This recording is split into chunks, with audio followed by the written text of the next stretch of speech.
À vous bien-aimés dans le Seigneur, bienvenue à chacun, bienvenue à tous. Bienvenue à la lecture de vos livres chrétiens. À chaque fois nous nous retrouvons, vous le savez, c'est pour partager un livre, un extrait d'un livre.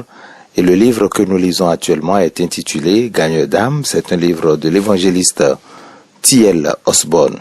Nous sommes au chapitre 21 et ce chapitre est intitulé Miracles, signes et prodiges. Et nous commençons. La puissance surnaturelle de Dieu, qui confirmait le ministère des premiers chrétiens, est un autre élément considéré essentiel au début du christianisme, mais qui s'est estompé au Moyen-Âge.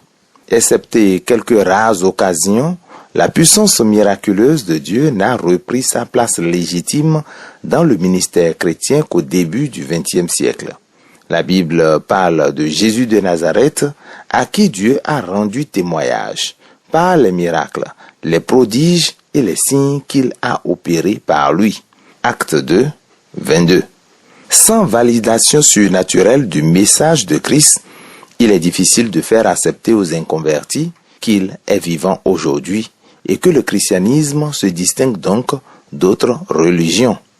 Partout où Jésus prêcha et enseigna, beaucoup crurent en lui en voyant les signes miraculeux qu'il faisait. Jean 2, 23. Dieu a répandu la puissance du Saint-Esprit sur Jésus de Nazareth, qui a parcouru le pays en faisant le bien et en guérissant tous ceux qui étaient sous le pouvoir du diable, car Dieu était avec lui. Acte 10, 38. Marc rapporte qu'après la résurrection de Jésus et son ascension aux cieux, ses disciples s'en allaient prêcher partout. Le Seigneur travaillait avec eux et confirmait la parole par les miracles qui l'accompagnaient. Marc 16, 20. L'auteur de l'Épître aux Hébreux parle de ce si grand salut qui, annoncé d'abord par le Seigneur, nous a été confirmé par ceux qui l'ont entendu. Dieu appuyant leur témoignage par des signes, des prodiges et divers miracles et par les dons du Saint-Esprit. Hébreux 2, 3 à 4. Paul témoigne de ce que, au long de son ministère, Christ a réalisé par lui pour amener les non-juifs à obéir à Dieu, au moyen de paroles et d'actes, par la puissance de signes miraculeux et de prodiges, par la puissance de l'Esprit de Dieu. Romains 15, 18 à 19. Au premier siècle de notre ère, les chrétiens s'attendaient pleinement à ce que Dieu opère par la puissance du Saint-Esprit, des signes et des miracles pour confirmer leur message lorsqu'ils témoignaient de la résurrection de Christ et proclamaient son évangile. 14 siècles sans miracle. Mais avec le regain d'influence politique et de popularité de l'Église primitive et le déclin de sa puissance spirituelle, les miracles cessaient d'être considérés essentiels à son ministère. Le surnaturel avait si radicalement disparu des cultes publics et de l'enseignement chrétien que beaucoup d'églises traditionnelles de notre siècle croient et enseignent que les miracles ont cessé avec la mort des apôtres. Il est difficile de croire que les signes surnaturels et les miracles physiques sont restés largement absents du christianisme pendant près de 15 siècles. Redécouverte au XXe siècle. Ce n'est qu'au début du XXe siècle qu'un nouveau réveil de la puissance miraculeuse du Saint-Esprit se manifesta parmi les chrétiens dans plusieurs régions du monde. Des expériences surnaturelles furent signalées en Russie, au Canada, aux États-Unis, en Amérique du Sud et, sans aucun doute, dans beaucoup d'autres lieux, concernant les chrétiens et des pasteurs qui avaient reçu le baptême du Saint-Esprit.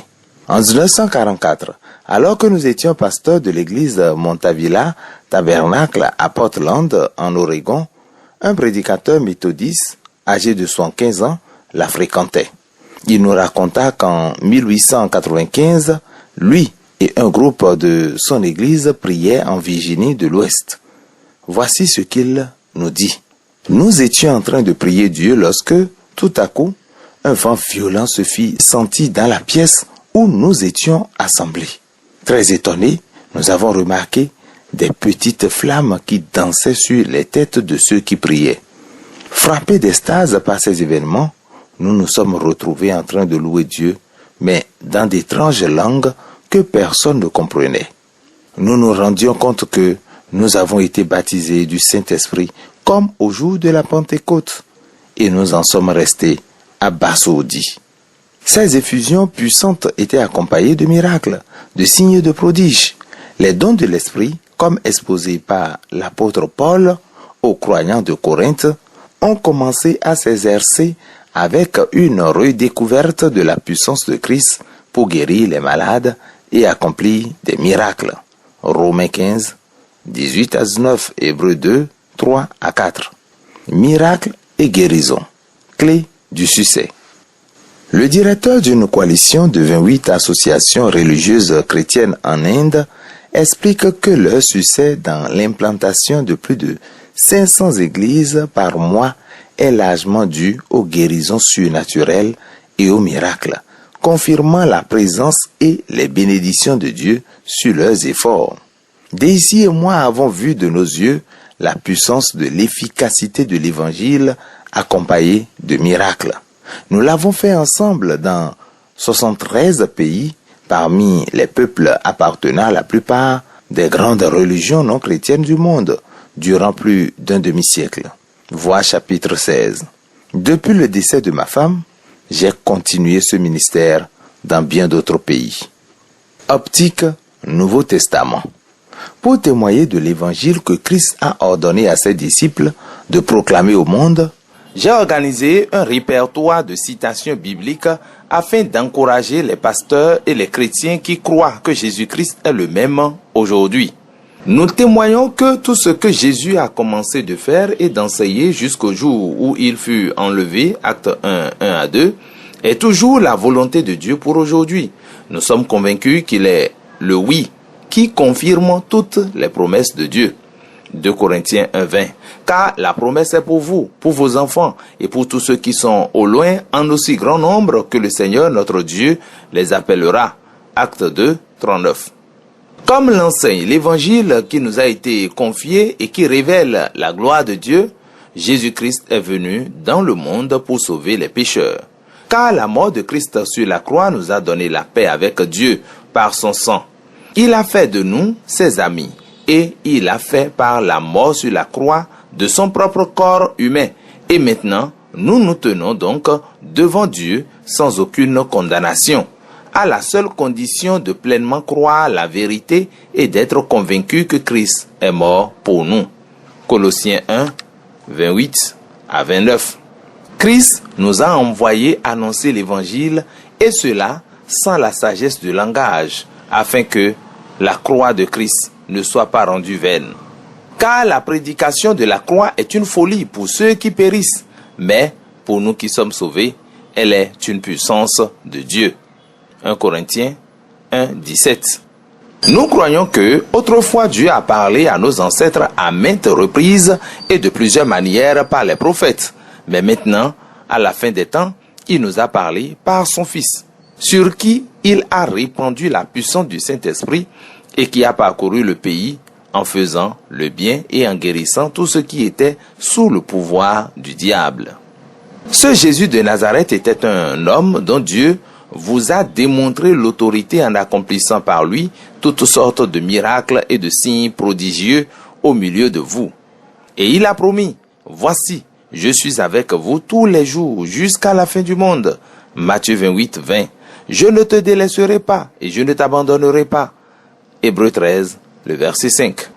Christ l'a clairement affirmé. Si nous croyons en lui, nous ferons aussi les œuvres qu'il fait. Et tout ce que nous demanderons en son nom, il le fera, afin que le Père soit glorifié dans le Fils. Jean 14, 12 à 13.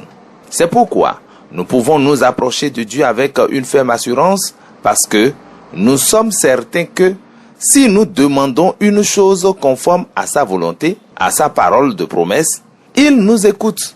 Et si nous savons qu'il nous écoute, nous avons en même temps la certitude que l'objet de notre demande, quel qu'il soit, est déjà à nous. 1 Jean 5, 14 à 15. Nous marchons par la foi et non par la vue. 2 Corinthiens 5, le verset 7. Sachant que sans la foi, il est impossible de lui être agréable. Hébreux 11, 6. Et que le juste vivra par la foi. Romains 1, 17. Alors que les gens viennent en foule pour entendre Christ et pour être guéris de leur maladie, Luc 5, 15, nous savons que pour chacun d'eux, la foi vient de ce qu'on écoute, la nouvelle proclamée, de la parole du Christ. Romains 10, 17. Donc, constamment, nous enseignons et prêchons la bonne nouvelle du royaume. Matthieu 4, 23. Car Jésus a dit, « Quand j'aurai été élevé de la terre, j'attirerai à moi tous les humains. » Jean 12, 23. Car les fondations sont déjà en place en la personne de Jésus-Christ, et nul ne peut en poser d'autres. 1 Corinthiens 3, 11. Chaque fois que nous entrons dans une ville, nous parlons avec assurance, appuyés sur le Seigneur qui rend témoignage à la parole de sa grâce et permet qu'il se fasse par nos mains des prodiges et des miracles. Acte 14, 3. La main du Seigneur est avec nous, et un grand nombre de personnes croient et se convertissent au Seigneur. Acte 11, 21. Nous leur prêchons Christ, et des foules tout entières sont attentives à ce que nous disons. Lorsqu'elles apprennent et voient les miracles qui se font. Il y a une grande joie dans chaque ville, acte 8, 6 à 8. Bien souvent, les incroyants disent, « Que ferons-nous » Car il est manifeste parmi tous les habitants de la ville qu'un miracle signalé a été accompli et nous ne pouvons pas le nier. Acte 4, 16. Beaucoup de ceux qui entendent la parole croient et leur nombre s'élève habituellement à des milliers. Acte 4, 4. Le nombre de ceux qui croient au Seigneur, hommes et femmes, s'augmente de plus en plus. Acte 5, 14. Et ils glorifient Dieu de ce qui est arrivé. Acte 4, le verset 21. Nous disons à ceux qui sont guéris de retourner chez eux, dans leur famille, et de leur raconter tout ce que le Seigneur a fait dans sa bonté pour eux. Ils s'en vont donc proclamer dans leur région ce que Jésus a fait pour eux. Et tous ceux qui les entendent sont remplis d'étonnement. Marc 5, 19 à 20. Quand nous allons chez eux, nous n'usons pas d'un langage compliqué ni de connaissances impressionnantes, car nous avons décidé de ne rien savoir d'autre durant notre séjour chez eux que Jésus-Christ et, plus précisément, Jésus-Christ crucifié. Notre enseignement et notre prédication n'ont rien des discours de la sagesse humaine, mais c'est la puissance de l'Esprit divin qui en fait une démonstration convaincante. Nous enseignons que la foi ne doit pas reposer sur la sagesse des hommes, mais bien sur la puissance de Dieu. 1 Corinthiens 2, 1 à 5. Nous annonçons l'évangile par lequel les humains sont sauvés, que Christ est mort pour nos péchés, selon les Écritures, qu'il a été enseveli et qu'il est ressuscité le troisième jour. 1 Corinthiens 15, 1 à 5. Nous croyons que cela est essentiel, car si Christ n'est pas ressuscité, notre prédication est donc vaine, et notre foi aussi, et nous sommes de faux témoins à l'égard de Dieu. 1 Corinthiens 15, 13 à 15. Puisque la Bible dit que la foi vient de ce qu'on entend, la parole de Christ, Romains 10, 17, comment en entendront-ils parler s'il n'y a personne qui prêche? Romains 10, 14. C'est pourquoi nous avons un vif désir d'annoncer l'évangile. Romains 1, 15. Et nous annonçons l'évangile. 1 Corinthiens 15, le verset 1. Nous croyons qu'après avoir entendu la parole de la vérité, l'évangile du salut, nos auditeurs sont scellés du Saint-Esprit qui avait été promis. Éphésiens 1,13, et deviennent co-héritiers et participent à la même promesse en Jésus-Christ par l'évangile, dont nous avons été faits ministres selon le don de la grâce de Dieu qui nous a été accordé par l'efficacité de sa puissance. Cette grâce nous a été accordée afin d'annoncer aux non-chrétiens les richesses incompréhensibles de Christ. Éphésiens 3, 6 à 8. Nous considérons que Dieu nous a jugés dignes de nous confier l'évangile et nous parlons, non pour plaire à des hommes, mais pour plaire à Dieu. 1 Thessaloniciens 2, 4. Nous savons que si quelqu'un est en Christ, il ou elle est une nouvelle créature. Les choses anciennes sont passées. Voici, toutes choses sont devenues nouvelles. 2 Corinthiens 5, 17. Nous déclarons devant tout le monde qu'en Christ seul est la vie. Jean 1, 4. Que Dieu nous a donné la vie éternelle et que cette vie est dans son Fils. Celui qui a le Fils a la vie. Celui qui n'a pas le Fils de Dieu n'a pas la vie. 1 Jean 5, 11 à 12. Mais à tous ceux qui reçoivent Jésus-Christ, il donne le pouvoir de devenir enfants de Dieu. Jean 1, 12. Nous leur disons, nous vous avons dit ces choses afin que vous sachiez que vous avez la vie éternelle, vous qui croyez au nom du Fils de Dieu. 1 Jean 5, 11 à 13. Car il n'y a sous le ciel aucun autre nom qui ait été donné parmi nous, par lequel nous devions être sauvés. Acte 4, 12. Nous leur adressons encore beaucoup d'autres paroles pour les convaincre et les encourager. Et nous disons, Acte 2, 40, quiconque invoquera le nom du Seigneur sera sauvé. Romains 10, 13. Et merci à Dieu, des croyants d'autant plus nombreux se joignent au Seigneur, une multitude, tant d'hommes que de femmes. Acte 5, 14. La parole de Dieu se répand de plus en plus, le nombre des disciples augmente beaucoup et une grande foule de gens qui pratiquaient des religions non chrétiennes obéissent à la foi. C'est ainsi que la parole du Seigneur croît en puissance et en force. Acte 19, 20. Et le nom du Seigneur Jésus-Christ est glorifié. Acte 19, 17. Nous soulignons que Dieu n'est pas un homme pour mentir, ni fils d'un homme pour se repentir. Ce qu'il a dit, ne le fera-t-il pas? Ce qu'il a déclaré, ne l'exécutera-t-il pas? Nombre 23, 19. En effet, il a dit, moi l'Éternel, je parlerai. Ce que je dirai, s'accomplira. Je prononcerai une parole et je l'accomplirai. Ézéchiel 12, 25. Et plus loin, la parole que je prononcerai s'accomplira. Ézéchiel 12, 28. L'Éternel accomplira la parole qu'il a prononcée. Ésaïe 38, 7. Il affirme, je l'ai dit et je le réaliserai. Je l'ai conçu et je l'exécuterai. Ésaïe 46, 11. Nous assurons les gens que le ciel et la terre passeront, mais les paroles de Christ ne passeront pas. Matthieu 24, 38. Nous soulignons toujours que, puisque voici maintenant le temps favorable, voici maintenant le jour du salut. N'importe qui peut se repentir et se convertir pour que ses péchés soient effacés. Acte 3, 19. En gardant les yeux fixés sur Jésus, dont sa foi dépend du commencement à la fin. Hébreux 12, 2. C'est lui qui vous a racheté pour Dieu, parce qu'il vous aime et vous a délivré de vos péchés par son sang, le sang qui garantit l'alliance de Dieu et qui est versé pour une multitude de gens, pour le pardon des péchés. Ainsi, nous encourageons les gens à se regarder comme morts au péché et comme vivants pour Dieu en Jésus-Christ, car le salaire du péché, c'est la mort, mais le don gratuit de Dieu, c'est la vie éternelle en Jésus-Christ, notre Seigneur. Romains 6, 11 et le verset 23. Que ces versets encouragent votre foi en l'Évangile. Nous venons d'examiner quelques-unes des vérités et des méthodes dynamiques des premiers chrétiens, optiques perdues au Moyen-Âge, mais remises en vedette aujourd'hui dans l'Église. Maintenant, redécouvrons ensemble la clé du succès, sans précédent des premiers croyants, c'est-à-dire leur passion de témoigner aux autres partout et chaque fois où ils pouvaient engager la conversation. Bien-aimés, c'est la fin de ce chapitre. La transition est bien trouvée pour aborder le chapitre 22, témoin de Christ.